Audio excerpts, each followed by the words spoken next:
નમસ્કાર મિત્રો, વિડીયોમાં તમારું સ્વાગત છે। તો મિત્રો, અત્યારે હાલની ખૂબ જ મોટી અને દુઃખદ ખબર સામે આવી રહી છે।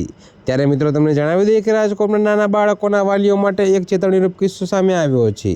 અહીં 4 વર્ષની એક માસૂમ બાળકીના નાકમાંથી સર્જરી કરીને રબરનો સ્પોન્જ બહાર કાઢવામાં આવ્યો છે।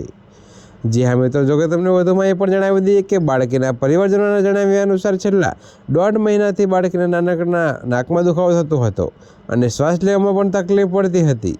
ત્યારે મિત્રો શરૂઆતમાં સામાન્ય શરદી માનીને સારવાર કરવામાં આવી હતી, પરંતુ દુખાવો ન કરતા ડૉક્ટરે બાળકીનું સીટી સ્કેન કરાવ્યું હતું।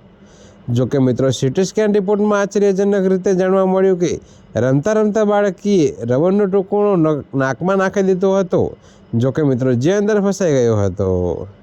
તો મિત્રો આખરે ડૉક્ટરની ટીમે દૂરબીન એટલે કે એન્ડોસ્કોપીની મદદથી નાકમાં ફસાયેલું સ્પોન્જ સુરક્ષિત રીતે બહાર કાઢ્યું, જેનાથી બાળકીને રાહત મળી। તેઓ મિત્રો આ ઘટના વાલીઓ માટે ગંભીર ચેતવણીરૂપ છે કે રમતા બાળકો પર સતત ધ્યાન રાખવું ખૂબ જરૂરી છે।